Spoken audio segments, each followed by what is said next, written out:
les autorités locales se sont mis au travail. Il y a pas mal de choses qu'on n'a pas attendu au pouvoir central de faire. On avait pris notre cash flow, on a remis aux étrangers. Maintenant, c'est notre cash flow. Ça entre dans les caisses de l'État. Ce glissement de date aussi devait entraîner un glissement de pression même financière. Et si à chaque fois qu'on veut le relever, certains pensent que non, c'est parce qu'on n'aime pas le Cameroun, ce n'est pas vrai. On a le défi d'organiser la CAN, mais on a aussi un défi de rentabilité, on a un défi de vendre l'image du Cameroun. Scène de presse, c'est votre plateforme de débat dominicale sur la CRTV avec des invités de choix qui croisent le verbe en toute liberté. Prenez rendez-vous tous les dimanches après le téléjournal en langue française. Madame, Monsieur, bonsoir. C'est dimanche et comme tous les dimanches, vous avez rendez-vous avec votre magazine Scène de presse.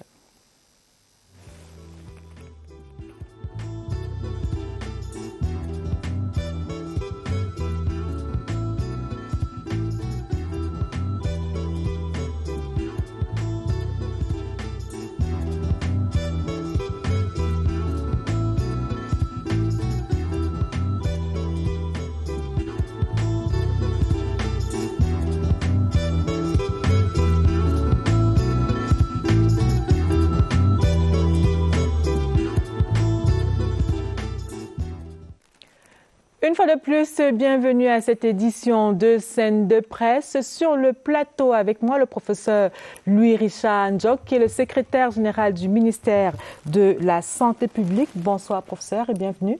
Bonsoir, madame. Merci de m'accueillir sur votre prestigieux plateau. Merci.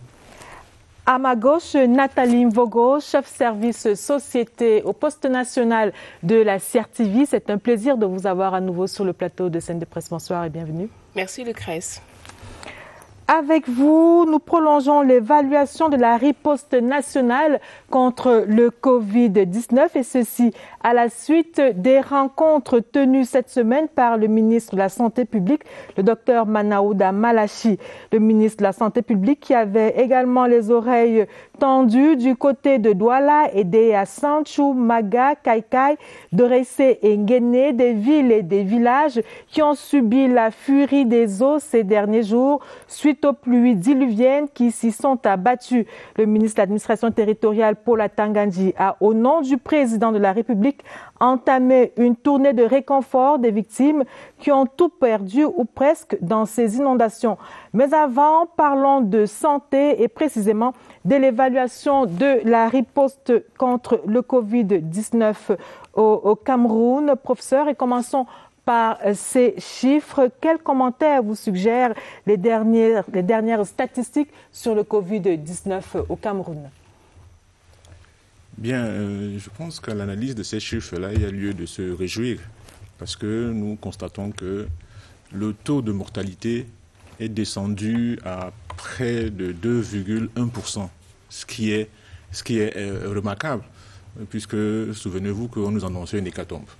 Nous avons le taux de la sévérité de l'atteinte qui est descendu à moins de 1%. On est à 0,5% seulement de malades. Moins d'un malade se retrouve en situation de sévérité par rapport à l'atteinte. Nous avons aussi une décroissance du nombre d'hospitalisations. À ce jour, on est entre 4 et 6% de malades hospitalisés. Autant de chiffres qui montrent véritablement que la riposte porte ses fruits. Alors, le nombre de cas confirmés a explosé, Nathalie Mvogo. À un certain moment, on a craint pour le Cameroun quand on a vu le nombre de cas exploser, mais de plus en plus, ces cas sont en régression. Mais derrière ces chiffres, certains observateurs se posent des questions, notamment sur la crédibilité de ces chiffres. Est-ce qu'on peut se fier à ces statistiques, autant pour moi? Oui, tout à fait. Souvenez-vous qu'avant d'être posté au secrétariat général du ministère de la Santé publique, j'étais moi-même directeur de la Catherine de Douala et j'ai assisté moi-même à l'afflux de malades et à la décroissance du nombre de malades. Donc je peux vous affirmer ici que véritablement ces chiffres-là, ils sont bons. Et vous savez que certains pays ont, c'est vrai, politisé les statistiques, mais le Cameroun n'a pas choisi cette voie. Le Cameroun a choisi la voie de la sincérité, la transparence dans le rendu sur le plan statistique. Et il vous souvient que de façon journalière... On ne peut pas dire le contraire. Oui, mais j'apporte le témoignage d'un homme de terrain. je ne peux pas nier que sur le terrain, quand on voit moins de malades, ça se voit tout de suite. On ne peut pas dire que quand on voit moins de pression sur la morgue, ça se voit tout de suite en termes de mortalité. Donc, je confirme, non seulement en double posture d'homme de terrain, mais aussi de secrétaire général. Professeur N'Djok, on va prendre un chiffre, celui du taux de guérison, 92%. C'est un bon taux. Peut-on attribuer ce bon taux au protocole adopté par le Cameroun, surtout que ce protocole avec la chloroquine a été contesté ailleurs, en France par exemple?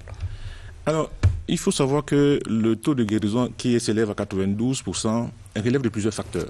Il n'y a pas seulement que le protocole utilisé. Il y a aussi le fait que la maladie est d'abord bénigne. Dans 80% des cas, elle est bénigne.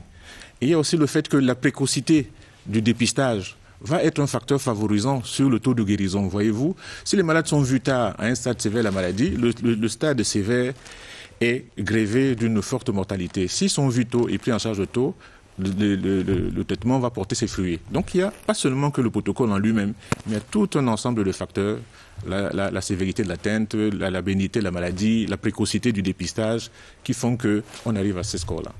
Et parfois, professeur, les patients arrivent à l'hôpital dans les formations sanitaires, généralement avec d'autres pathologies, pas que le Covid-19. Et le Covid-19, lui aussi, entraîne a des séquelles sur les patients. Comment faire la part des choses lors du traitement, puisqu'on parle de gratuité du traitement? Alors, il faut, si vous me permettez de revenir sur la gratuité du traitement, oui, elle est effective, et j'apporte l'expérience du terrain quand j'étais à l'hôpital à Catigny. Elle est effective quand il s'agit des consultations. Les consultations sont gratuites, les journées d'hospitalisation sont gratuites, le bilan biologique, il est gratuit, l'hôtellerie, la restauration, elle est gratuite. Les médicaments qui sont administrés dans le cadre du Covid, qui sont disponibles selon le protocole du conseil scientifique, là aussi c'est gratuit. Maintenant, si on en vient aux comorbidités, le traitement usuel du patient concernant son diabète, son hypertension artérielle, qui sont d'ailleurs des maladies qui vont aggraver le tableau sévère de Covid, ne sont pas disponibles, puisque la stratégie a voulu, au niveau du ministère de la Santé publique, de disponibiliser les médicaments selon le conseil. Le conseil scientifique a dit stade 1, léger, stade moyen, modéré, stade sévère. Voilà les médicaments qui font partie de l'arsenal. Et ces médicaments sont fournis gratuitement. En même temps, les complications peuvent être traitées après le Covid. Comment ça se gère dans les formations sanitaires? Quelqu'un qui a besoin de rééducation, de kinésie respiratoire après son Covid-19? Oui, il y a tout ça là. La maladie commence depuis l'entrée jusqu'après l'hospitalisation et le suivi. Vous savez qu'il y a même, après l'hospitalisation, il y a des bilans de suivi. Il y a des tests de contrôle et tout ça. Tout cela est pris en charge quand la formation sanitaire a le plateau technique pour pouvoir faire la kinésie respiratoire et tout le reste. Alors je voudrais quand même qu'on revienne sur la chloroquine qui a fait couler beaucoup d'encre et de salive et qui fait partie du protocole de soins au Cameroun. Mais il se trouve que certains cliniciens n'ont pas administré ce médicament à leurs patients. Qu'est-ce que vous répondez finalement à tout ce débat qui se poursuit sur la chloroquine et qui est maintenu dans le protocole de soins au Cameroun? Alors, je veux ici dire que je ne vais pas m'occuper des cas marginaux.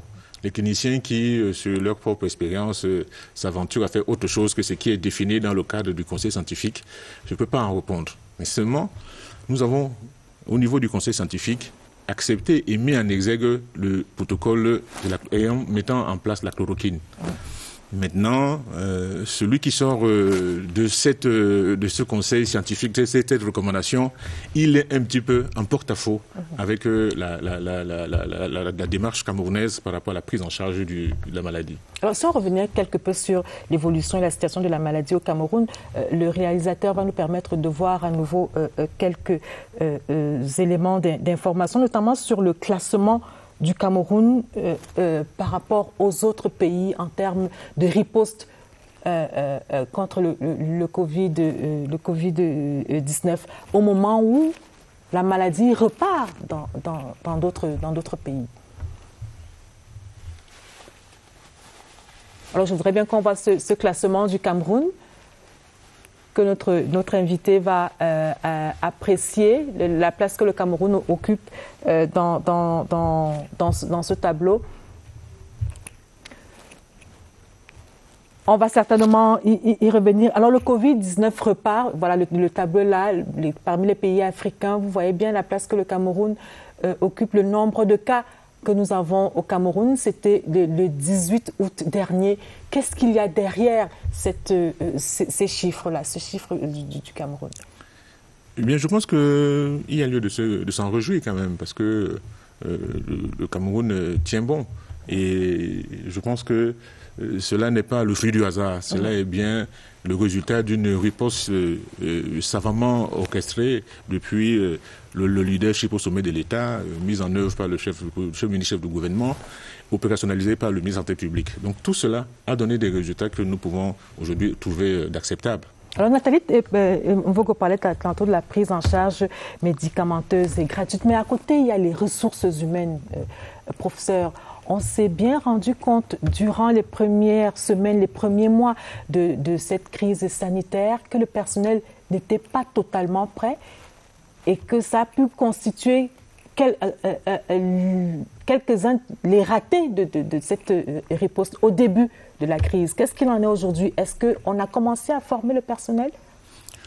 Alors, ça dépend de comment est-ce qu'on souhaite aborder le problème. Il s'agit quand même d'un contexte de crise. Il s'agit quand même d'une pandémie. Il s'agit quand même d'une situation exceptionnelle à laquelle, en grandeur nature, sur le plan de son expérience professionnelle, beaucoup de nos praticiens n'avaient jamais été confrontés à cette situation-là.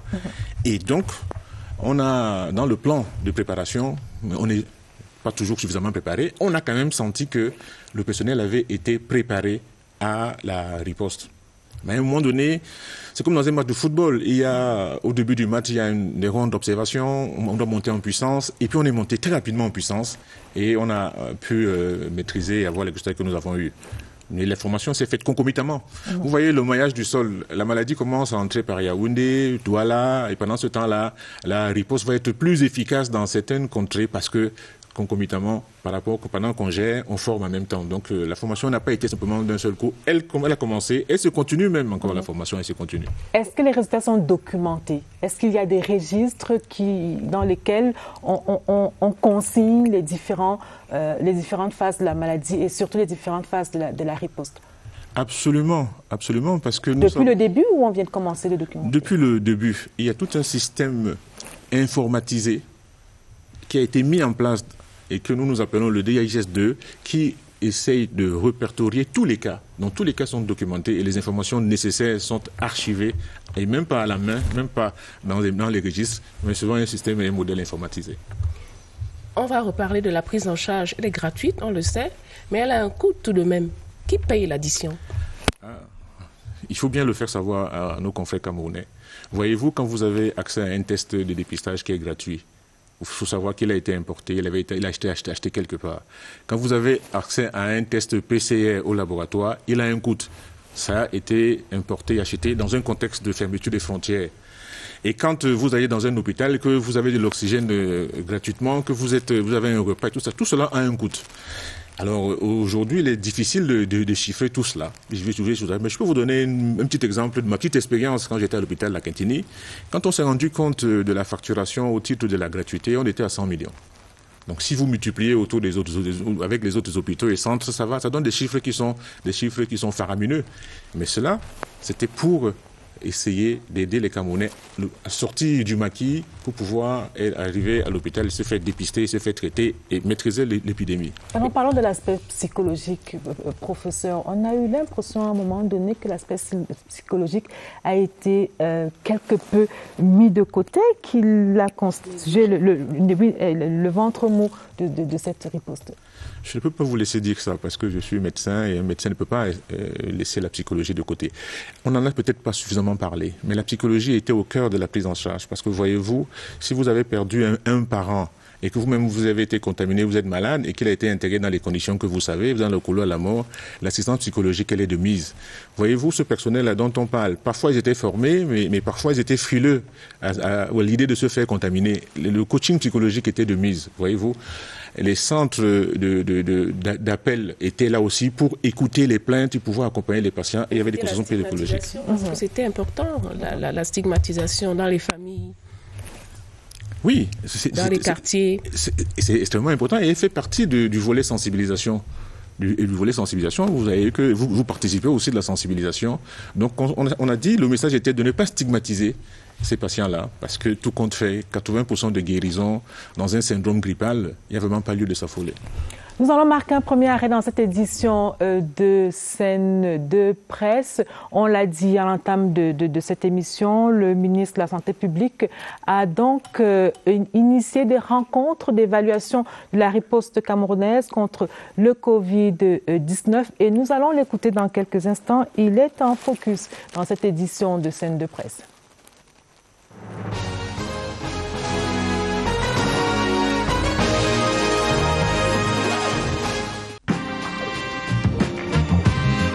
Comme son nom l'indique, le Cameroun a été déclaré free polio. Ça veut dire que la polio ne circule, le virus de la polio, le virus sauvage ne circule plus dans notre pays. Nous sommes allés au-delà parce que la deuxième cérémonie que nous venons d'avoir, c'est l'Afrique, la zone Afrique qui a été déclarée également free polio. Ça veut dire que le dernier pays d'ailleurs qui était le Nigeria où circulait encore la polio, a fait des efforts et depuis 2016, nous n'avons plus la circulation de ce virus sur le territoire africain et donc nous avons été déclarés free polio. Il faudrait prouver que depuis un certain nombre d'années, vous n'avez plus eu de cas de poliovirus. Et pour le faire, vous devrez documenter la vaccination contre la polio et dire que nous avons touché le maximum de personnes. Or, dans une zone comme le nord-ouest, le sud-ouest, comment faire? Et donc, c'était ça la difficulté, parce que lorsque nous avions eu notre première présentation de notre pré-présentation de notre dossier au mois de décembre dernier, nous avons eu ce défi, parce qu'il nous a été dit, oui, dans certaines zones c'est bien, les taux sont acceptables, appréciables, mais dans la zone du nord-ouest, du sud-ouest et l'extrême nord, vous devrez encore faire des efforts. Et c'est comme cela que nous sommes orientés sur le terrain. Nous avons dû faire recours à un certain nombre de moyens, à un certain nombre de personnels sur le terrain pour pouvoir documenter notre présence sur le terrain en termes de vaccination. Et Dieu merci, nous avons pu convaincre la commission et on nous a donné ce certificat. Ça, c'est un statut. Maintenant, il faut conserver son statut. Vous savez très bien que dès que vous aurez un cas, deux cas, vous perdez votre statut de polio free. Et donc, nous ne devons pas baisser les bras, mais plutôt renforcer notre vigilance pour qu'on n'importe pas à nouveau ce cas et qu'on perde notre statut. Nous devons le dire de manière formelle. On a fait un très grand pas dans la mise en œuvre de cette couverture santé universelle. Au départ, nous étions dans une formule où l'État devrait faire un ensemble d'investissements préalables avant l'intervention de la couverture santé universelle. D'aucuns ont avancé des chiffres de l'ordre des milliers de milliards. Deuxième chose, on avait séquencé la prise en charge. On avait dit, nous commençons par les enfants de 0 à 5 ans, et puis les femmes enceintes. On se retrouvait dans 20-25 ans avant qu'on ne puisse penser à tout le monde. Et donc nous avons pris des contacts avec cette entreprise. Et aujourd'hui, ils vont déployer, eux, la logistique déjà. Pour l'enrôlement, pour la collecte des fonds, pour la mise en place de la guichetterie pour pouvoir racheter les fonds et tout les soins et tout le reste. Cela a permis, n'est-ce pas, de ne pas trop peser tout de suite, n'est-ce pas, sur le trésor public et de pouvoir étaler l'engagement sur une dizaine d'années pour que le Cameroun puisse totalement prendre en charge ces coûts-là. Si on prend de manière laconique, vous viendrez avec votre carte, vous irez dans une formation sanitaire, vous vous présentez dans un hôpital district, vous avez, c'est pas moi, vous avez mal à la tête, vous ne payerez pas déjà le ticket pour voir le médecin, on vous consulte, on vous prescrit un produit, si ça rentre dans le temps, vous allez dans une pharmacie accréditée et puis on vous donne les produits. Le délai que nous nous sommes fixés, c'est au premier semestre 2021.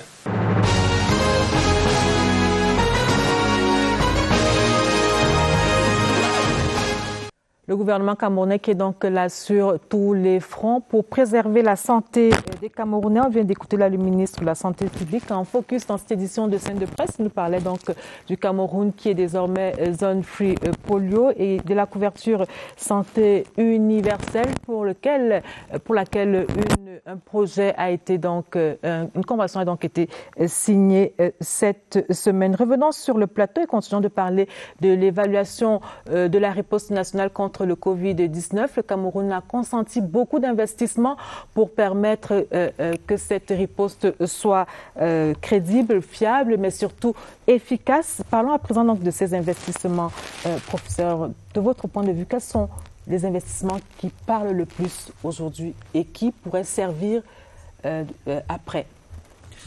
Alors, les investissements ont été de deux ordres. Il y a des investissements qui avaient une durée temporaire, comme on peut le voir dans le stade Bapé-Lépée, comme on peut le voir au stade militaire. C'était une durée temporaire et en matériaux provisoires. Mais à l'intérieur de ces investissements en matériaux provisoires qu'on va démanteler, se trouve du durable. En termes de lits d'hospitalisation, en termes d'équipements biomédicaux. Et de ce point de vue, ces équipements-là vont être redéployés et ils vont renforcer notre système de santé. Il y avait des investissements, dès le départ, qui étaient des investissements qui étaient voués à la pérennité. Exemple, des centres d'isolement et de prise en charge. Dans chacune des régions, on va avoir un centre d'isolement et de prise en charge. Vous pensez bien à une zone comme... va justement nous permettre de lire quelques-uns de ces investissements qui ont été faits. Allez-y, professeur. Oui. Alors, pendant que la régie lance l'élément, vous voyez par exemple une ville comme Douala qui connaît des épidémies de choléra. Quand on a l'épidémie de choléra, les patients sont isolés. Donc après le Covid, on pense déjà que ce sera une meilleure prise en charge pour les patients qui vont avoir d'autres épidémies comme le choléra. Donc ça va être capitalisé. Vous avez aussi les hôpitaux conventionnels. Les hôpitaux conventionnels, vous avez les capacités qui ont été multiplié par 10 en termes de matériel en milieu de réanimation. On a aussi la périphérie qui va en bénéficier parce que vous avez des extracteurs d'oxygène qui vont en périphérie. Donc tout cela permet effectivement de capitaliser cette épidémie de Covid en termes de renforcement du plateau technique. Vous avez parlé des centres spécialisés tout à l'heure, il y a quelques instants, professeur. Au regard de la courbe de la maladie aujourd'hui, on se demande si on aurait pu faire autrement au moment de la prise de décision. Est-ce que ces investissements étaient nécessaires?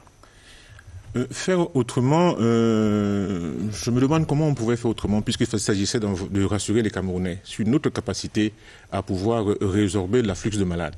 Je pense que, et nous savions déjà en les mettant... Finalement, n'a pas eu lieu tant mieux pour nous, tant mieux pour nous. Mais nous sommes dans le principe de précaution. 2 précautions valent mieux qu'une. Imaginez le cas inverse. Où serions-nous en ce moment? Mais nous savions que sur des matériaux provisoires, nous serons prêts à tout, à toutes les hypothèses. Donc, de ce point de vue-là, nous n'avons pas failli. Et le gouvernement camerounais n'a pas failli. Il a pris ses responsabilités. Quelles sont les leçons à tirer du Covid-19 en termes de gestion des investissements et de prise en charge? Quelles sont les leçons à tirer? Bien, déjà, il y a plusieurs leçons à tirer sur le plan des forces. Nous avons des forces. Je pense que nous devons déjà saluer la coordination. Vous avez, depuis le sommet de l'État, une vision. C'était important. Le leadership au niveau des régions, c'était les gouverneurs. Au niveau des départements, c'était les préfets, assistés par des médecins au point de vue technique. La coordination a été forte. C'était des réunions hebdomadaires, de suivi, et ça continue toujours. Donc, il y a la leçon à tirer, c'est que une coordination forte peut amener à faire, et une bonne cohésion sur le plan de la coordination peut amener de bons résultats. Professeur Njok, pour gérer le Covid-19 dans les régions, justement, on a parlé de décentralisation de la prise en charge. C'est quoi cette décentralisation de la prise en charge? À quoi elle consiste? Alors, la décentralisation consiste à mettre les moyens humains, techniques et logistiques à la disposition des services de santé de district. Financiers aussi? Oui, financiers aussi.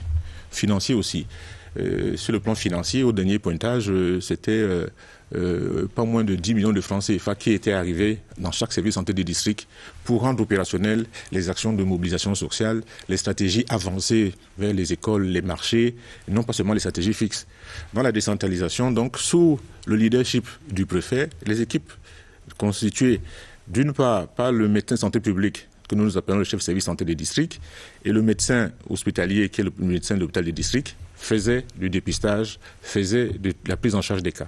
Est-ce que cette décentralisation a été lancée suffisamment à temps?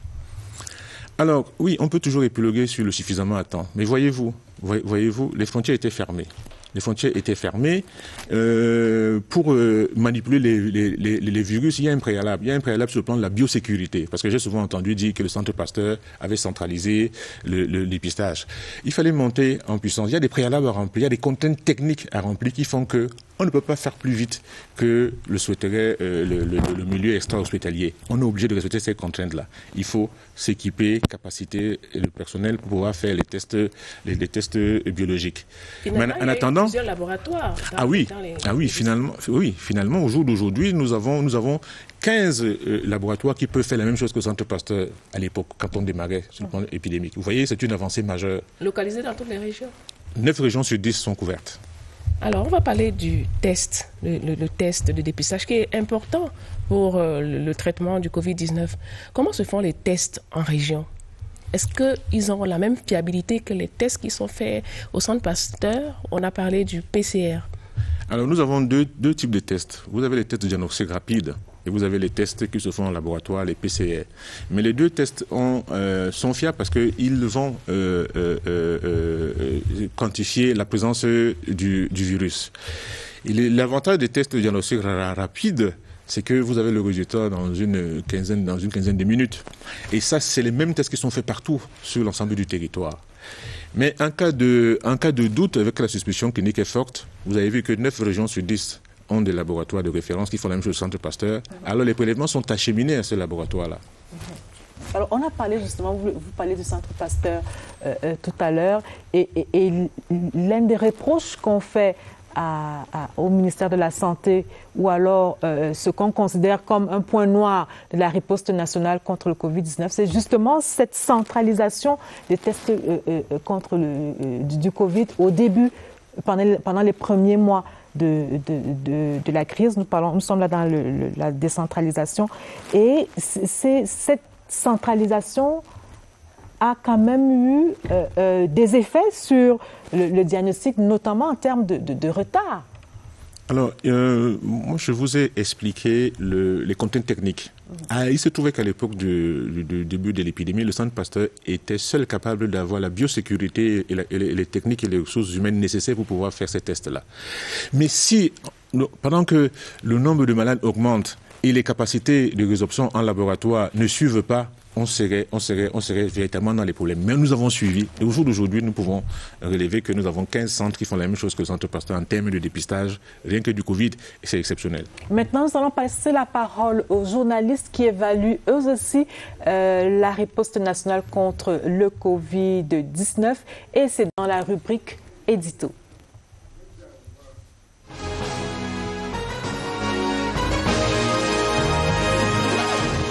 Les autorités camerounaises ont mis les bouchées doubles pour que la Covid soit contenue au niveau du gérable. Et sur le terrain, vous avez vu beaucoup d'infrastructures qui ont été construites qui finalement n'ont servi à rien parce qu'on pensait que la maladie allait prendre des ampleurs beaucoup plus inquiétantes. La riposte du gouvernement camerounais est davantage appréciable aujourd'hui parce que il y a eu beaucoup de finesse dans la façon de combattre la Covid. On se souvient que Madagascar est allé dans une attaque frontale contre l'OMS, mais le gouvernement camerounais, conscient de la fragilité économique, a levé le confinement tout en prescrivant des mesures barrières. Il y a encore beaucoup de craintes parce que les populations ne respectent pas toujours les mesures barrières, notamment le port du masque. Ça veut dire qu'à tout moment, il peut y avoir une nouvelle vague de contamination. La Covid n'est peut-être pas encore terminée, mais la phase la plus grave est terminée. comment faire pour que l'économie puisse reprendre du poids de la bête, qu'il revienne aux normes que nous attendions, qu'on reparte avec la croissance. La véritable stratégie camerounaise réside dans le fait d'avoir permis à la production locale, à qui l'État a permis de façon sibylline de produire des médicaments, de produire des masques pour aller vers une stratégie de masse de lutte contre la Covid-19. Dans le domaine du sport, ça craint parce que voyez-vous, à plus de 6 mois sans sport, aucune compétition n'a démarré, ça pose problème. Les secteurs, notamment les nôtres de la presse, ont été tellement secoués que sans effort, sans appui du gouvernement, nous risquerons d'aboutir. Il y a moins de morts, mais il faudrait encore davantage sensibiliser les populations à respecter les mesures barrières parce que la maladie n'est pas encore jugulée. Il peut y avoir une nouvelle vague de contamination. Donc, urgence, sensibiliser davantage.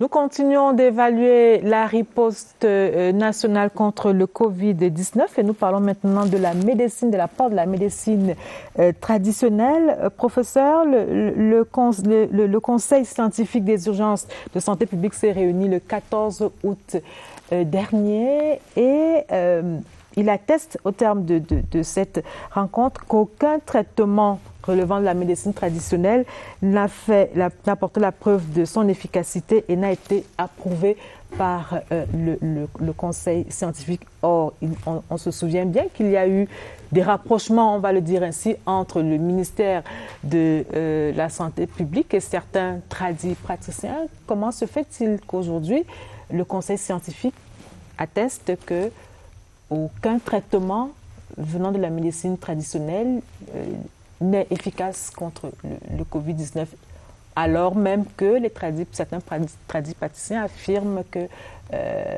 ces médicaments montrent toute leur efficacité et que certains patients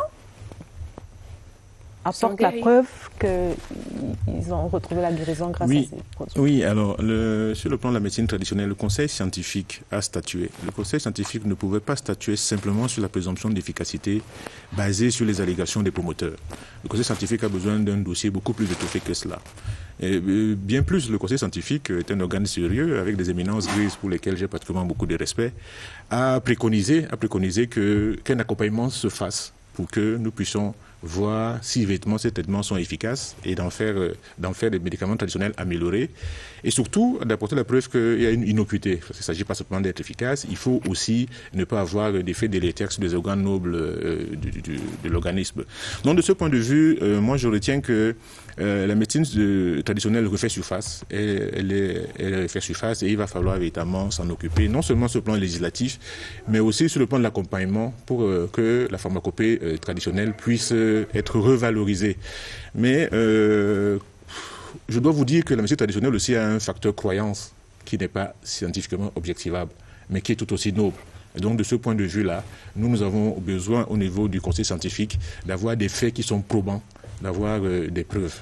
Alors, professeur, on note quand même une certaine contradiction, vous allez me le permettre. Le Conseil scientifique pose comme postulat que ces médicaments-là ne sont pas efficaces. J'ai envie de demander sur la base de quoi. Puis, par la suite, il demande que ces médicaments-là soient évalués, que l'efficacité, la toxicité soient évaluées. Il y a quelque chose qu'on ne comprend pas? Non, il n'y a pas d'incompréhension. Le Conseil scientifique, de façon péremptoire, statuant sur l'efficacité de la médecine traditionnelle, a laissé la porte ouverte en disant, toutefois, au demeurant, si les canons de l'expérimentation humaine inévitable apportent la preuve que ces médicaments ont un intérêt, alors nous allons. Mais la première posture a été faite sur la base de quoi? Lorsqu'on dit que ce médicament n'est pas efficace, ça suppose qu'on l'a évalué et qu'on a constaté qu'il n'est pas efficace. Alors, est-ce que cette première évaluation a été faite et elle aurait donc abouti à cette première conclusion? Je suis un conseil scientifique, je mets un avis et le conseil scientifique n'est pas l'expérimentateur. On comprend donc aisément que c'est à moi, expérimentateur, en allant au conseil scientifique, d'apporter la preuve de l'efficacité de mon traitement. Mais cela doit se faire avec une expérimentation humaine qui manquait dans les dossiers. C'est de ça qu'il s'agit. Le CRES, on va également chercher à savoir comment on a géré le volet culturel. Les Camerounais ont une culture, ils sont également habitués à faire de l'automédication. C'est peut-être pour ça que les traitements traditionnels ont eu de la cote pour certaines personnes et se sont montrés efficaces, entre guillemets, d'après le conseil scientifique. Mais est-ce que ça peut expliquer les cas graves observés dans les formations sanitaires? On arrive à la formation sanitaire quand on a déjà tout essayé et on n'en peut plus, on ne respire plus bien, on va à l'hôpital. Oui, alors nous autres qui sommes praticiens dans les hôpitaux, ça fait partie des explications que nous avons énoncées. C'était de dire que dans les croyances en la médecine traditionnelle, certains malades ont été vus tard et cela a entraîné des conséquences dramatiques que nous connaissons, c'est-à-dire que le décès, donc c'était l'un des facteurs. Et vous savez que même dans la médecine moderne, il y a ce qu'on appelle le traitement adjuvant. Il n'y a véritablement pas d'antinomie entre une médecine traditionnelle adjuvante et une médecine moderne qui cohabitent. Mais le problème, c'est que pour partir du traitement adjuvant et investir le champ de la médecine curative, il faut passer l'épreuve extrêmement compliquée et difficile de la véracité de son efficacité, de prouver qu'on est efficace. On peut concilier les deux traitements parce qu'il y en a qui prenaient la chloroquine en même temps que la coupe du village. Mais je peux vous dire que tout a foisonné comme médicament. Tout a été pris. Et même que à l'hôpital, on voyait les choses entrer par les fenêtres. Donc je pense que les deux ont coexisté. Et comment vous sensibilisez les patients dans ce cas? À chacun ses croyances. Nous n'avons pas toujours été au courant. Nous avons peut-être supposé parfois. Nathalie a parlé de culture tout à l'heure.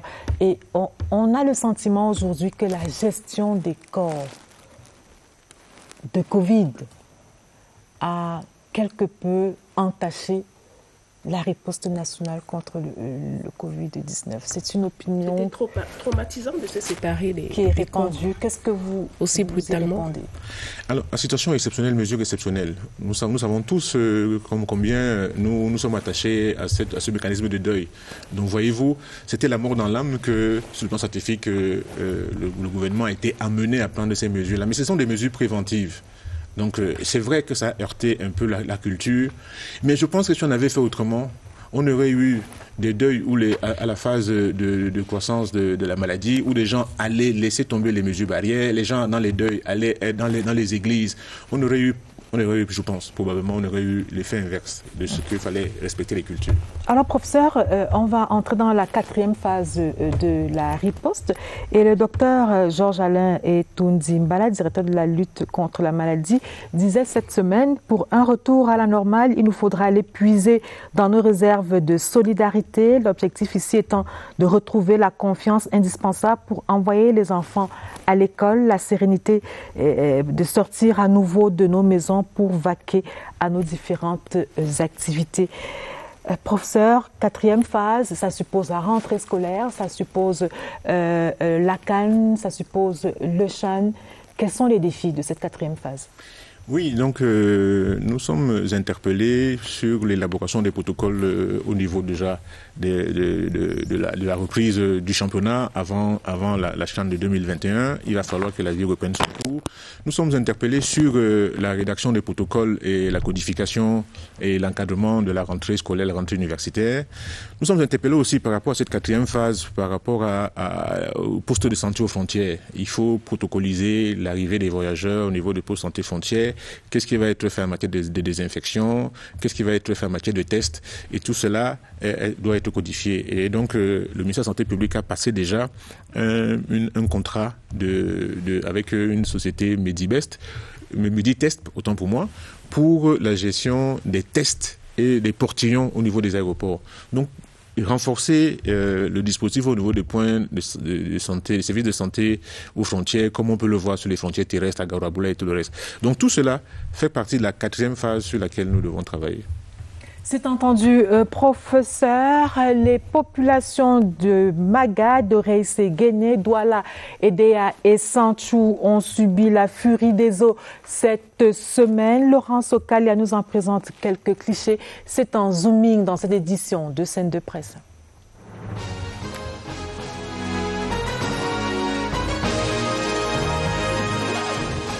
Un nuage noir traverse la météo du Cameroun depuis quelques semaines. Le temps a fait pleurer le ciel. La terre n'a pas pu sécher ses larmes. À Douala, dans le littoral, les populations ont été contraintes de se jeter à l'eau pour pouvoir se déplacer. On a le choix. Hein? On n'a pas le choix. On est de voir les enfants, on ne se levait pas moins de descendre. Mais pour finir, il fallait sortir. Nous sommes à Makepé, Vallée Boukom. Les routes sont bouchées. Les rigoles, tout. Les pluies ont fait tomber Douala plus bas que terre, littéralement. Le bitume de l'axe de l'aéroport international de Douala s'est envolé, ne pouvant supporter les violences des eaux. C'est que la zone est marécageuse et la buse métallique, souffrant déjà de rouille, a craqué. Plus haut, plus loin à l'extrême nord Cameroun, le maillot Sava s'est noyé.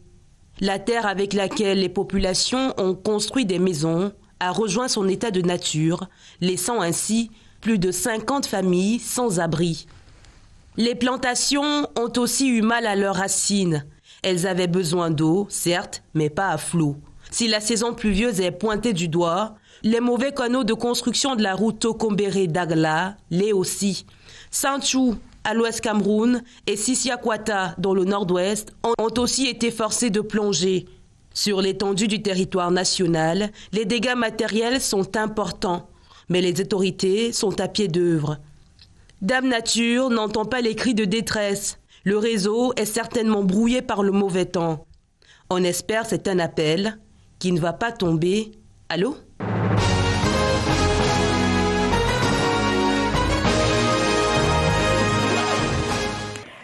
Merci Laurence Okalia. On l'a dit, des pluies diluviennes se sont donc abattues sur certaines localités au Cameroun, Kaikai, Doresse, Nguéné, Maga, Edea, Douala, Santchou. C'était donc dans le littoral, dans la région de l'Ouest, mais également dans la région de l'extrême nord. Avec moi sur ce plateau, le professeur Joseph Armaté Amougou, qui est le directeur général de l'Observatoire national sur les changements climatiques. Bonsoir professeur et bienvenue. Merci madame, bonsoir. Et tout à côté de vous, madame Maria Touyap, qui est le directeur de la protection civile au ministère de l'administration territoriale. Bonsoir madame et bienvenue. Bonsoir Lucas. Et à ma gauche, Joseph Itote, journaliste à la CRTV, journaliste en service à la station régionale de CRTV Littoral. Bonsoir Joseph et bienvenue. Merci infiniment Lucrèce, bonsoir. Alors, vous venez de Douala, on l'a dit. Qu'avez-vous vu là-bas? On dit que c'était inédit. On n'avait jamais vu cela avant. Effectivement, je confirme, Lucrèce, de mémoire de journaliste, j'avais pas vu pareille scène dans le cas des inondations. J'ai la chance d'être né à Douala. J'ai grandi à Douala, je connais les inondations, je connais les quartiers qui ont bâti leur réputation dans les inondations. Mais cette fois-ci, je crois que c'était un peu plus, j'ai envie de dire, c'était sans précédent. Alors nous avons vu des maisons totalement englouties par les eaux, il ne restait plus que la charpente. Nous avons vu des voitures totalement englouties, nous avons vu des commerces, nous avons vu des garages, des fabriques de parpaings être totalement endommagées par les eaux. Donc j'ai envie de dire que pour la première fois, j'ai eu peur, je préfère confesser, vous le dire, parce que ce que nous avions coutume de voir sur des images ailleurs, nous avons vu cela à Douala, des arrondissements, puisqu'en réalité, il faut le dire, tous les arrondissements du département du Vouri étaient concernés, excepté Manoka où nous n'avons pas été, mais en réalité, nous n'avons pas eu des informations nous faisant part de ce qu'il y aurait inondation là-bas. Mais tous les autres, c'est-à-dire les 5 autres, ont été frappés par les inondations. Par exemple, nous avons des collaborateurs, des collègues qui sont à Douala 5e, qui n'ont pas pu rallier Douala 1er, simplement parce qu'au niveau du lieu dit sable, il y avait une quantité d'eau assez importante qui était montée jusqu'à un peu plus de 2 mètres par endroit et même à un peu plus, je crois 3 à d'autres endroits parce qu'en fonction de la superficie du sol, il y avait des endroits où on était carrément à 3 mètres. Je suis allé par exemple au quartier Malangue William, c'est dans Bédi, l'arrondissement de Douala 5e. J'ai vu des maisons, enfin j'ai envie de dire, le niveau de l'eau était au moins à 4 mètres. Voilà. Donc c'était des scènes assez effroyables. Alors j'imagine que comme toutes les victimes de ces inondations, vous aimeriez savoir qu'est-ce qui s'est passé ce jour-là, qu'est-ce qui a bien pu causer ces inondations qu'on a connues à Douala, qu'on a connues à Santou, qu'on a connues également dans les localités de la région de l'extrême nord. Je vous laisse interroger nos experts. Ah ouais, alors professeur Amogou, je reviens à vous justement. Qu'est-ce qui se passe? Est-ce que c'est la nature qui se dérègle ou alors c'est l'action de l'homme sur l'environnement qui serait à la base de tout cela? Merci de me donner l'opportunité de parler un peu de la question des inondations. D'abord, la question des inondations n'est pas nouvelle. Dans la Bible, on parle de l'âge de Noé et autres. C'était des inondations. Ce qui se passe, c'est la combinaison des deux. La nature qui se dérègle et le comportement humain qui a des conséquences. Pour expliquer d'abord ce que c'est que les inondations, à nous téléspectateurs, on va procéder par l'exemple. Madame Lucrèce, elle est dans sa cuisine, elle a une éponge, elle y met de l'eau, l'éponge absorbe toute l'eau. Quand elle est saturée, le surplus d'eau qui est versé sur l'éponge commence par ruisseler, à s'écouler. C'est comme ça aussi notre sol. Quand le sol est saturé, quand le sol ne peut plus gérer ou absorber l'eau qu'apportent soit les pluies, soit des dégels quand nous sommes dans des zones où il y a de la neige ou de la glace, le sol ne peut plus absorber toute cette eau et là on arrive à des situations d'inondation. Alors, qu'est-ce qui fait que dans des villes, notamment par exemple à Douala, on arrive plus rapidement à cette saturation rapide du sol. Dans le contexte actuel, d'abord il y a eu des pluies depuis le mois de mars. Donc le sol est naturellement déjà saturé. Dans un second temps, il y a une urbanisation qui est très forte. On bétonne tout. On met de l'asphalte partout, les toitures remplacent la nature, c'est-à-dire le sol naturel, ce qui fait que le temps, le ruissellement devient immédiat, le sol devient imperméable et ceci facilite rapidement le développement des inondations. Alors, troisième point, l'eau a ses chemins, ses pistes et autres. Si maintenant l'homme, par son action, décide d'aller construire là où l'eau devrait passer, il construit là des barrages contre de l'eau et ceci devient encore des sources d'inondation. Mais l'élément principal qui est à l'origine des inondations, c'est d'abord quand même la nature. L'Observatoire national sur les changements climatiques, à travers ses bulletins décadaires, à travers ses bulletins saisonniers, a eu annoncé que nous aurons dans ces régions des quantités de précipitations très supérieures à la norme et des risques très élevés d'inondation. On y reviendra. Joseph parlait tantôt de la nature, mais également de l'action de l'homme. Madame le directeur, je me tourne donc vers vous. Que fait l'homme sur la nature pour que la nature se mette autant en colère? Merci Lucrèce. En fait, les effets de changement climatique ne dépendent pas vraiment de l'homme. Par contre, c'est l'action de l'homme, comme vient d'expliquer le directeur, l'action de l'homme sur son environnement. Il y a ici, nous parlons des inondations. Si nous parlons de ces inondations, c'est en fait parce que les inondations ont créé un impact sur la vie de la communauté. Parce qu'il y a eu conjugaison de 3 facteurs. Il y a eu la menace, il y a l'aléa et il y a eu la vulnérabilité. Alors si on n'avait que la menace et l'aléa, sans vulnérabilité, on ne parlerait pas de catastrophe. Donc on ne serait pas là à parler de cette situation. Alors la menace ici, c'est déjà les plaines. Quand vous parlez de Santhiou, c'est une plaine. Vous avez Douala, c'est une menace, le relief de Douala. Le fait que Douala soit en bordure de mer, c'est également une menace. Vous avez les bas-fonds, les zones marécageuses, ça c'est les menaces. Et maintenant l'aléa, comme le directeur l'a dit, l'aléa c'est ces pluies anormales. Parce que, comme il l'a dit, ils nous ont prévenus, parce que ces bulletins sont adressé premièrement à la direction de la protection civile, qui a donc pris des mesures pour prévenir les autorités administratives que, attention, prenez des mesures parce que quelque chose peut arriver. Donc il y a eu cet aléa et maintenant qui a trouvé la vulnérabilité, ces populations qui occupent les zones marécageuses, qui ont un comportement incivique par rapport à la gestion des ordures, et parfois aussi des causes structurelles. Il y a des ouvrages qui sont peut-être mal calibrés ou alors qui sont insuffisants, des ouvrages d'art. Donc c'est ces trois facteurs qui ont conduit à la situation que nous avons. Parce que dans certaines zones, vous pouvez avoir la menace et l'aléa sans qu'il y ait conséquences sur les populations, l'environnement et sur les biens. Et on ne parlerait pas de catastrophe.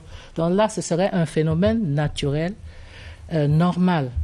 Donc voilà en fait ce qui s'est passé. Et puis nous pouvons dire la même chose pour certaines zones qui ont été affectées, pas par les inondations, mais par les glissements de terrain. C'est toujours les effets des pluies, des fortes pluies. Nous avons par exemple les zones à relief élevé, c'est-à-dire les zones montagneuses, comme le sud-ouest et l'ouest, qui ont été victimes dans le même temps de glissements de terrain, qui ont également des conséquences importantes sur la vie de la communauté. Donc pour conclure, on peut dire que c'est en fait des phénomènes ou alors une catastrophe d'origine naturelle exacerbée par l'incivisme de l'homme.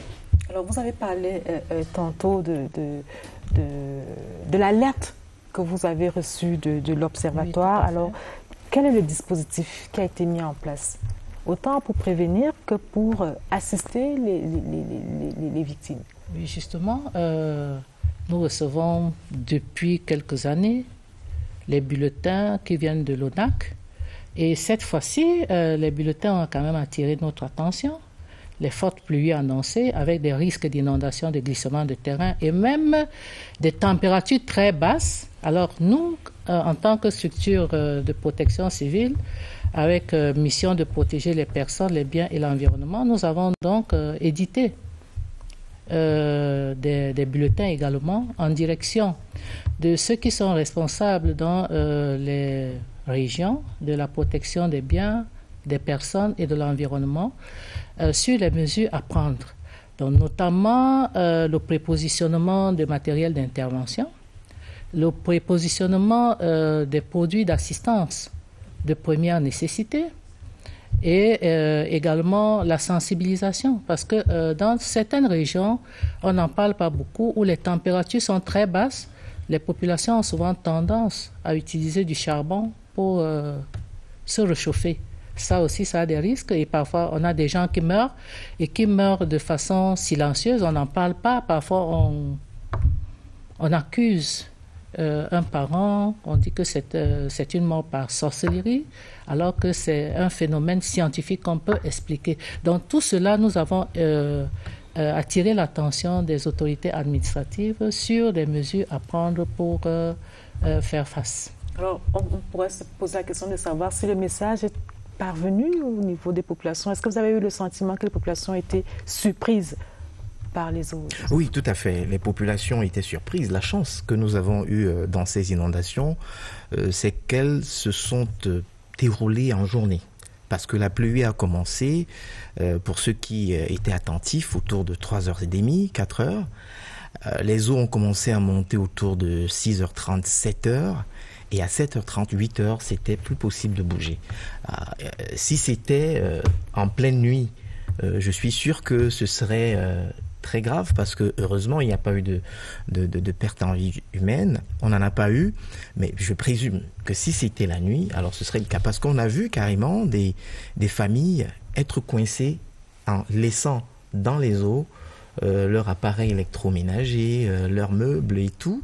Et 3 jours après, parce que l'évaluation a suivi, les membres du gouvernement sont arrivés dans la ville de Douala pour évaluer un tout petit peu. On en a vu qui étaient encore réduits à sécher leur literie, à sécher les meubles et puis à déguerpir ce qui n'est plus récupérable.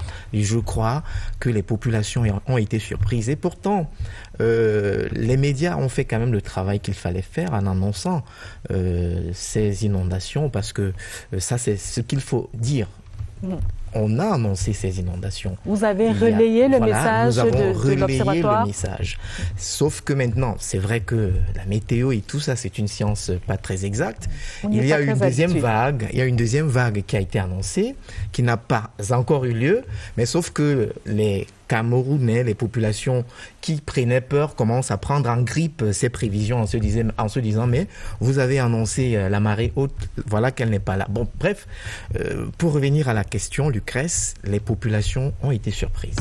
Alors, monsieur le directeur général, professeur Amougou, quelles sont les conséquences, les différentes conséquences de ces inondations selon qu'on est en zone urbaine ou en zone rurale? Commençons déjà par dire que je profite de l'occasion qui m'est offerte pour remercier particulièrement la CRTV pour le relais qui a été très fort, pour la sensibilisation faite, parce que on n'allume pas des lampes pour les mettre sous le boisseau. Grâce à vous, les informations produites par l'Observatoire national sur les changements climatiques ont été mises à la disposition du grand public. Et c'est l'objectif. C'est le sens que nous donnons à la production des dites informations. Je voudrais revenir sur quelque chose. Je voudrais particulièrement remercier la directrice de la protection civile de comprendre que, à la base des informations produites par l'Observatoire, des mesures ont été prises, parce que les informations que nous donnons, elles sont cartographiées. Les zones qui ont plus de risques, les zones à risque, sont clairement reconnues. Ce qui fait que prendre des dispositions pour qu'au cas où il y a ce qui est annoncé, il y aurait ce qui est annoncé, que des solutions puissent être prises. Pour revenir à votre question, madame, la question des changements climatiques est une question complète. Les manifestations sont nombreuses. Nous en vivons là une des manifestations. Dans d'autres cas, ça peut être des précipitations qui commencent soit trop tôt, soit qui commencent trop tard, la saison des pluies qui devient trop courte, la saison sèche qui devient très longue, les températures maximales qui deviennent très fortes ou des températures minimales qui deviennent... Chacune de ces manifestations a des impacts différents en fonction de la grande diversité de notre pays. Je vais revenir rien que sur le cas des inondations. À Douala, on parle des destructions, par exemple, des biens matériels, des maisons qui se sont retrouvées englouties. On a perdu un peu de l'électronique. Quand vous remontez dans la zone soudano-sahélienne, où il y a eu aussi de grandes inondations, on parle quand même là de centaines de maisons qui se sont tout simplement écroulées. C'est-à-dire, vous êtes dans votre maison, du jour au lendemain, vous n'avez même plus où habiter. C'est pas qu'elle va sécher, elle n'existe plus. Du bétail qui était dans les maillots, qui est parti avec... alors, vous êtes éleveur, c'est toute votre vie, vous avez 250 bœufs. À cause des inondations, vos bœufs descendent. À cause des températures, par exemple, qui ont baissé beaucoup lors des dernières décades, il y a eu le développement d'épidémies, des épizooties. On parle de certains cas de perte où quelqu'un dans sa ferme a perdu 200 porcs, 300 porcs. C'est de ça qu'il s'agit. Et concernant particulièrement le secteur rural, qui est d'ailleurs le plus vulnérable, et particulièrement dans la zone soudano-sahélienne, où nous avons quand même plus du tiers de la population de la République du Cameroun. Si aujourd'hui, le mil, le maïs, le sorgho, parce qu'il s'est retrouvé dans l'eau et qu'ils ne sont pas des plantes aquatiques, nous savons là que nous risquons d'avoir, par exemple, des problèmes d'insécurité alimentaire. Et au-delà de ça, si vous prenez d'autres éléments naturels tels que les pâturages ne sont pas là, ils ne sont pas faits pour être dans l'eau. Alors, la multiplication des situations d'inondation ici indique que pour le secteur de l'élevage, on aura un gros souci, par exemple, avec les pâturages, donc avec le secteur de l'élevage. Il en est de même dans tous les secteurs du développement, notamment le ici. Le secteur agricole, à Santu, par exemple, on a des champs entiers, des plantations entières qui sont perdues de ce côté-là. Madame, la perte ou bien l'inondation de ces plantations est un indicateur d'un risque très élevé d'une situation d'insécurité alimentaire dans les mois à venir. Alors, nous avons vécu quelque chose dernièrement en Afrique. C'était en Afrique de l'Est. Il y a eu de grandes inondations comme ça au Kenya, Tanzanie et autres, suite aux épisodes El Niño du Pacifique. Et qu'est-ce qui s'est passé après? On a eu des attaques avec les criquets. Si on faisait juste une lecture comparative, il y a un risque élevé qu'on arrive à ce genre de situation. Donc, tous les secteurs de développement. Madame, tout à l'heure, parlait des travaux publics, des routes qui se sont détruites. Tout à l'heure, monsieur le secrétaire général parlait des situations de choléra.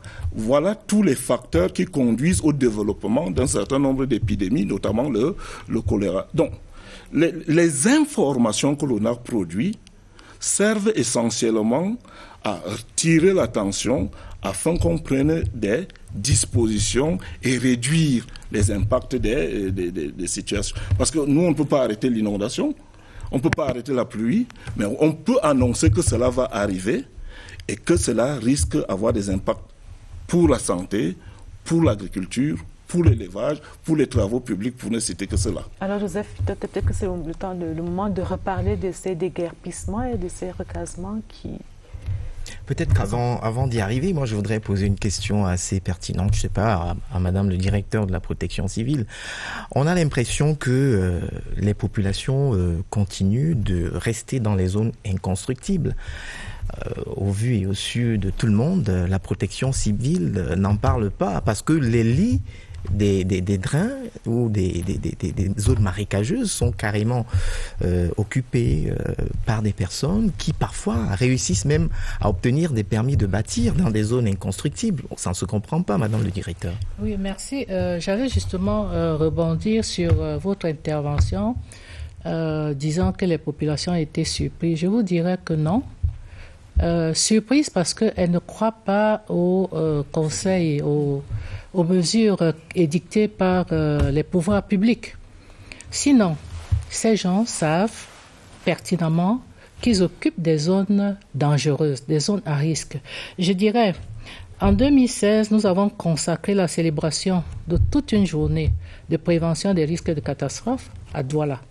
Nous nous sommes déplacés sur Douala, nous avons réuni tous les acteurs, nous sommes descendus notamment à Douala 5e, on a sensibilisé les populations au fait qu'elles sont exposées aux graves risques d'inondation et puis aux effets secondaires, c'est-à-dire que les épidémies et autres. Et vous savez, les populations sont un peu plus rapides que les pouvoirs publics. C'est-à-dire qu'elles savent qu'ici, on ne doit pas construire, mais elles vont construire parfois de nuit.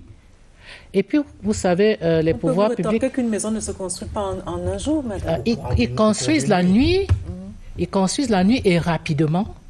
Et puis, le temps que les pouvoirs publics s'en rendent compte, le quartier est déjà là. Et puis, vous savez qu'il y a quand même ce petit conflit entre les intérêts sociaux et les intérêts peut-être de protection civile. Parce qu'en même temps, il ne faut pas bousculer la population. Ça aussi. L'idéal serait d'empêcher que ces gens occupent ces zones, mais les pouvoirs publics sont toujours surpris, oui, il y a cette tolérance administrative, mais il y a aussi le fait que les gens, les personnes vont plus vite que celles qui doivent assurer leur contrôle. C'est ça la difficulté. Alors, maintenant, entre la tolérance administrative, Madame le directeur, et la prévention, c'est-à-dire empêcher les populations de s'installer, finalement, qu'est-ce que vous décidez? Est-ce que vous pensez pour la tolérance administrative, alors vous décidez d'interdire carrément d'utiliser le bâton pour que les populations ne s'installent pas dans les zones à risque? Vous savez, c'est difficile. De toutes les façons, les populations sont déjà là.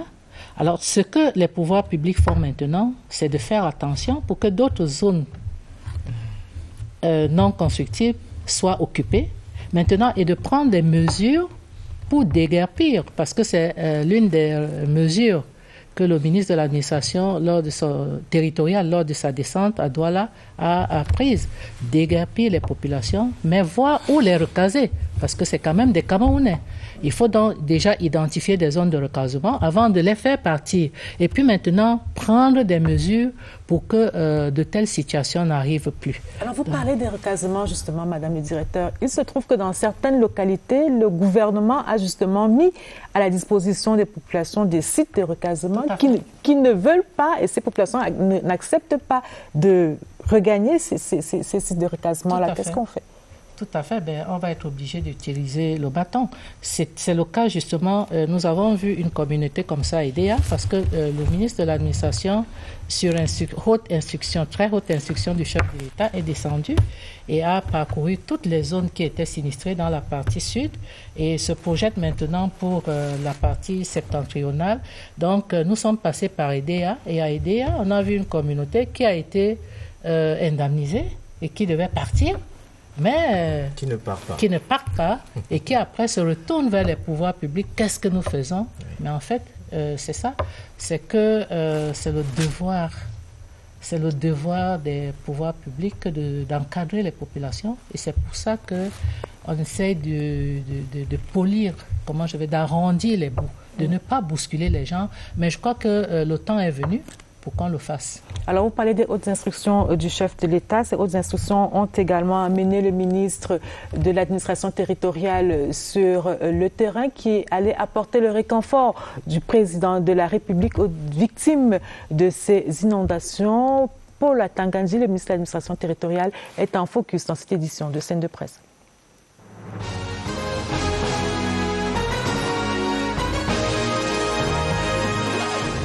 Le chef d'État, c'est le père de la célérité. Il fait ce qu'il dit et il dit ce qu'il fait. Dès la saison sèche, il faudrait commencer à travailler. Parce qu'à Wonde, il y a des interventions qu'on ne peut pas facilement faire pendant la saison de pluie. Mais il est question maintenant de bien cibler le problème des inondations, ici des draines, des caniveaux, tout ce qu'il faut nettoyer, aménager.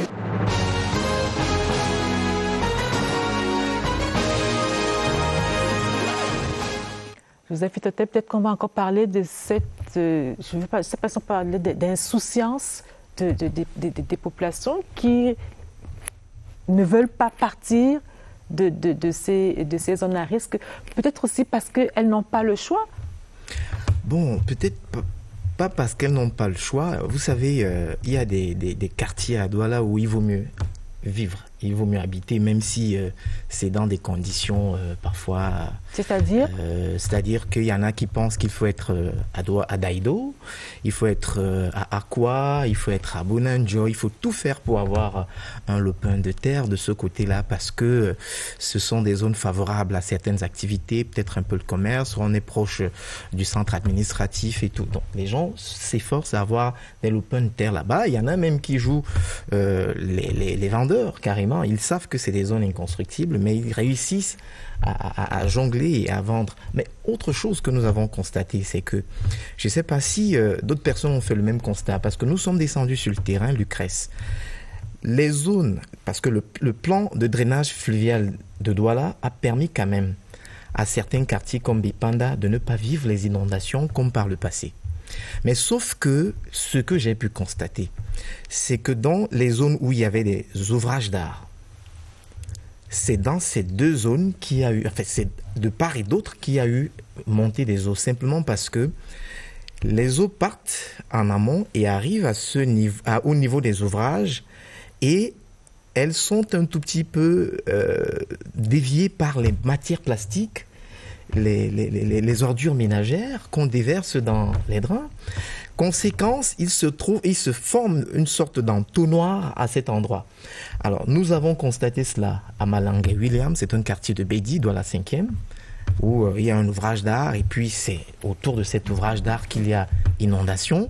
C'est vrai que Madame le directeur de la protection civile le disait, cet ouvrage d'art, j'ai l'impression par rapport au relief, il est un peu plus bas. Je suis pas ingénieur du génie civil, mais je crois qu'on devrait le remonter un tout petit peu.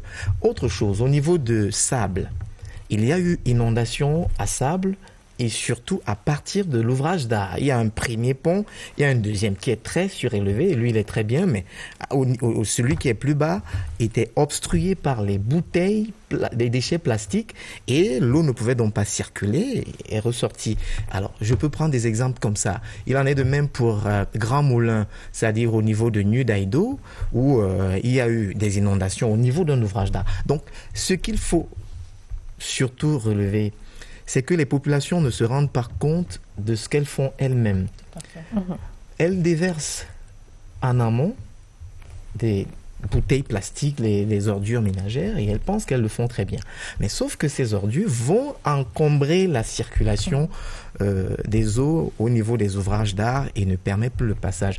Voilà une des causes principales. Et je crois, beaucoup l'ont compris, et ça s'est fait voir. Il y en a qui ont même commencé à ramasser ces bouteilles. Mais c'est pas très bénéfique parce que ce n'est qu'un ramassage infime, j'ai envie de dire. C'est déjà ça. Alors, vous avez parlé tantôt de la vente des parcelles de terrain dans des espaces inconstructibles. Et je voudrais me tourner vers Madame le directeur de la protection civile. Vous avez parlé tantôt, Joseph, de ces Camerounais ou alors de ces habitants des zones à risque qui disposent d'un permis de bâtir, qui d'un titre foncier. J'ai envie de poser la question, comment ils ont fait pour obtenir ces types de documents? Comment ils ont fait, sachant bien que les zones sont, ces zones-là sont des zones à risque. Et inconstructibles. D'où viennent ces pièces? Est-ce qu'on peut vraiment s'y fier ou alors... Oui, maintenant il faut vérifier, la légitimité de ces documents. Et puis de toutes les façons, nous savons que partout, nous avons des fonctionnaires véreux qui peuvent se permettre certains actes, qui peuvent être attaqués. Donc ça, c'est pas des actes républicains. Donc c'est des choses à condamner. Et nous savons tous que dans chaque service, vous avez des gens qui ne fonctionnent pas comme ils le font et qui font des choses un peu en dehors de ce qui est prévu. Donc, parfois, ce n'est pas des titres fonciers qui sont reconnus, en fait. Alors, le directeur général de l'Observatoire national sur les changements climatiques disait tantôt que l'Observatoire produit des bulletins chaque semaine, des bulletins d'alerte tous les 10 jours, je précise, tous les 10 jours. Et je pense que le dernier bulletin date du 20 août et qui annonce d'autres pluies. Monsieur le directeur général, on ne peut pas se battre contre la nature, on ne peut pas limiter, on ne peut pas arrêter les phénomènes naturels, mais vous faites des prédictions. J'ai envie de demander finalement pourquoi faire? Quelle est l'utilité de ces prédictions-là? Merci madame de me poser cette question. Mais avant de répondre à votre question, je voudrais revenir aux préoccupations qui ont été évoquées tout à l'heure. D'abord, nous ne pouvons plus fonctionner comme si le climat était le même. Que ce soit dans le cadre de l'aménagement, la construction des drains. Les drains doivent être dimensionnés désormais en prenant en considération les réalités climatiques actuelles. Il en est de même de tout ce qu'on doit faire dans le cadre des travaux publics. Si vous faites un pont en prenant en considération un niveau d'eau d'une rivière, d'un fleuve, dans le contexte des changements climatiques aujourd'hui, la pluie centenaire qui était l'élément qu'on utilisait ne peut plus être l'élément qu'on utilise. On doit aller plus loin que ça. parce que la perturbation, la modification des conditions climatiques entraîne ici d'autres conditions de travail, de fonctionnement. D'ailleurs, c'est la raison pour laquelle aujourd'hui les appuis qui sont apportés à notre pays par un certain nombre de financiers internationaux, Banque mondiale et autres, exigent la prise en compte de la problématique des changements climatiques. Si on revenait sur d'autres secteurs, le secteur de l'agriculture, on ne peut pas parler d'agriculture de seconde génération, on ne peut pas parler d'émergence en 2035 en utilisant le secteur rural comme la base de notre développement sans prendre en considération véritablement la problématique des changements climatiques. Parce que on ne peut plus dire que le 15 mars, on sème à Yaoundé. Non. Et on ne peut plus dire au nord que on utilise le maïs de 120 jours tout le temps, ou bien le mil de 120 jours tout le temps. D'où l'intérêt de la production des informations. Parce que quand nous annonçons que la date de début des précipitations est autour du 5 mars et non le 15 mars, ou alors autour du 20-25 mars, cela indique aussi la date de début des semis. Quand nous indiquons dans nos informations que la saison de pluie aura 90 jours, cela signifie que ce n'est pas le maïs de 120 jours que vous utilisiez auparavant que vous allez utiliser cette fois-ci. Vous devez aller à l'IRAD, demander un maïs de 90 jours. C'est ça qui va faire que vous ayez de bons rendements. Ce que nous disons là est valable aussi pour le secteur de la santé, est valable pour le secteur de l'énergie et autres. Donc, notre production d'informations permet aux différents secteurs de développement de s'adapter, de s'ajuster. Et Madame vous le dira, quand on a l'information et qu'on s'ajuste, le coût de l'action, après, il est réduit. Il est réduit, le pays est plus résilient, il est plus résistant. Le coût de l'impact de la situation climatique est réduit. Il n'a plus autant de conséquences négatives sur le développement socio-économique de notre pays.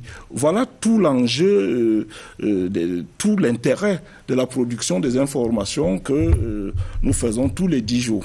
Alors, Madame le Directeur, pour finir, peut-être il va désormais se poser la question de la large communication de ces informations données par l'Observatoire national sur les changements climatiques et même de la sensibilisation des populations, si la sensibilisation seule suffit. Oui, justement, l'Observatoire national sur le changement climatique nous produit des données. Déjà, la transmission de ces données n'est pas, comment je vais dire, n'est pas rapide. Parfois, nous les recevons avec un petit retard. Donc, vous avez raison de poser le problème. Et le temps aussi que nous, on puisse édicter des mesures et envoyer aux autorités administratives qui sont les responsables sur le terrain. Parfois, il y a des pertes de temps. Donc, nous avons besoin, ça c'est vrai, d'une plateforme de communication, dans une véritable plateforme de communication où les informations seront échangées de façon instantanée, sans qu'on ait besoin d'élaborer un document comme ils font, parce qu'ils font des documents physiques. Le temps de les transporter au MINAT, que le MINAT nous les renvoie à la direction de la protection civile. Nous aussi, le temps de concevoir les mesures et d'envoyer à chaque autorité administrative selon les risques de sa localité, ça prend un tout petit peu de temps. Donc, une plateforme de communication serait la bienvenue et renforcerait les capacités de réponse du pays. Et par là aussi la résilience, comme le directeur général vient de le dire. Parce qu'on dit qu'un franc dépensé dans la prévention et la préparation épargne 4 francs qu'on dépense dans l'intervention. C'est bien noté. Un autre arrêt dans cette édition de Scène de presse. Place à la revue de presse. Une signature de Franck Evina.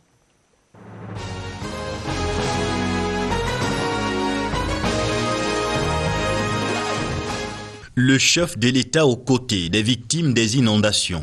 Les dons de Paul Biya aux sinistrés de Douala et Edea ont été distribués par le ministre de l'administration territoriale, Paula Tangandji. Une assistance constituée de matériel de couchage et de denrées alimentaires, indique Cameroun Tribune.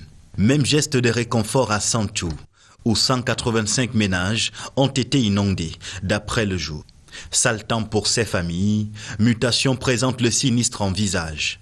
Des familles à l'épreuve du nettoyage à Makepe-Misoke et à Kouanor, des riverains délestés de presque tout au quartier Sable, des tonnes de vivres frais détruits au marché Sandaga et des routes effondrées. Et Singang rallonge la liste des dégâts avec la situation d'indigence exacerbée par la montée des eaux dans les quartiers Bilongué et Cité Belge. Là-bas, Paula Tangandji a distribué au nom de Paul Biya riz, poissons, matelas et autres produits de première nécessité. Toujours au nom du chef de l'État, mais sur un tout autre domaine, les héros de la Coupe du Monde Italie 90 ont reçu les clés de leur logement des mains du ministre des Sports et de l'Éducation physique. Promesse ténue d'après Cameroun Tribune qui signale au passage que Roger Mila et ses anciens coéquipiers, reconnaissant envers le président de la République, ont plébiscité les sites d'Olembe à Yaoundé et de Marga Bakoko à Douala. Dans les colonnes de mutation, le ministre Nassis Mouele Kombi souligne que l'acte du chef de l'État est une invite au travail, une interpellation pour les plus jeunes, à s'illustrer davantage par l'effort et l'excellence. Des valeurs dont l'emblématique capitaine de cette génération dorée, Stéphane Tato, s'était approprié. Endormi pour l'éternité, le vieux lion a eu droit à des obsèques officielles. Les clés de son logement ont été remis à ses ayants droit, comme pour les autres disparus de l'aventure glorieuse de 90, indique le quotidien Le Jour. La revue de presse était sur la scène.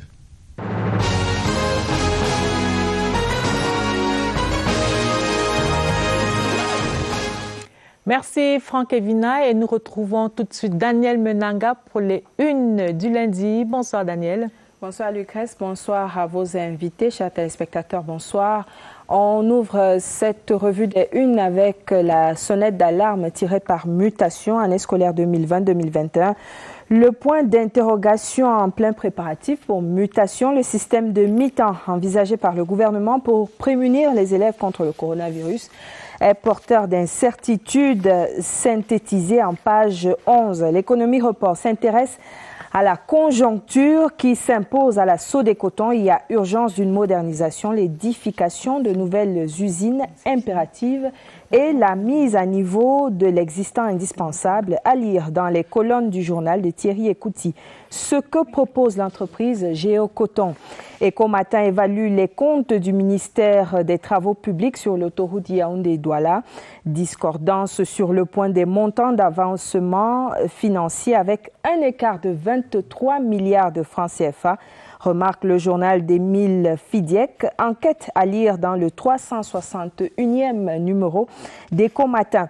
Camer Presse, l'hebdomadaire économique évoque la mise à niveau des entreprises. Ce sont, tout compte fait, 65 milliards de francs CFA.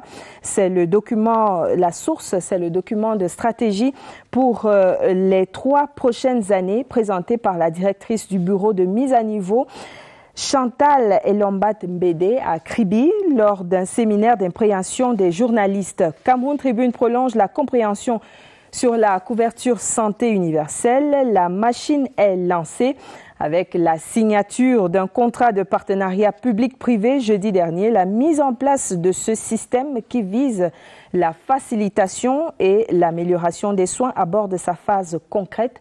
Prochaines étapes déroulées dans le focus du quotidien national bilingue. Prospective nouvelle rappelle le contexte couverture santé universelle au Cameroun, la promesse tenue de Paul Biya. La promesse présidentielle en passe de devenir réalité coûtera environ 1300 milliards de francs CFA. Actualité en plus clair en pages 3, 4, 5 et 9. Ladies News, l'hebdomadaire bilingue d'information, d'autonomisation et d'égalité du genre, ouvre sa tribune aux personnes vulnérables avec ce guide validé pour traquer les centres illégaux de prise en charge. 34 participants réunis dans une task force viennent de produire un document boussole qui va permettre d'assainir le milieu de la charité et de l'humanitaire au Cameroun. The Guardian Post presents 22 years old Anglophone who once be as 10 million francs CFA Special ICT Prize. Here is Zumetia Nervis Techop, the winner of the competition for the best ICT project of the year.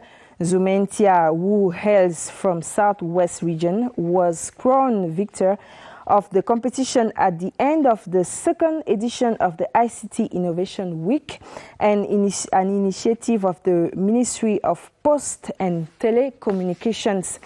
Intégration annonce la CEMAC étranglée par les États dans le cadre du financement de l'intégration.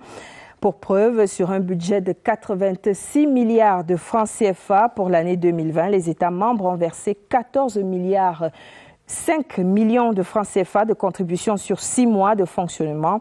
Entre janvier 2018 et août 2020, les 6 pays membres de l'institution communautaire accumulent près de 73 milliards de francs CFA d'impayés de cotisations. Et pour finir, le Messager en sait plus sur ces engins explosifs interceptés à Garoua, dans la région du Nord. La cargaison en provenance du Nigeria a été saisie samedi 29 août à Bafan. Également, autre information, à Bafan, le journal de feu Pius Ndjawe évoque le hold-up qui secoue la chefferie. Voilà, Lucrèce, de quoi s'occuper ce lundi dans les kiosques. Merci Daniel Menanga. Madame, Monsieur, c'est la fin de cette édition de Scène de Presse. Merci aux équipes techniques et rédactionnelles. Merci Madame le directeur, Messieurs d'être venus. Merci également à Nathalie Mvogo, chef service au poste national de la CRTV et au secrétaire général du ministère de la Santé publique qui était là dans la première partie de cette édition de Scène de Presse. Votre émission est rediffusée lundi à 21h30 sur CRTV News, canal 306. La presse quitte la scène. Merci, bonsoir.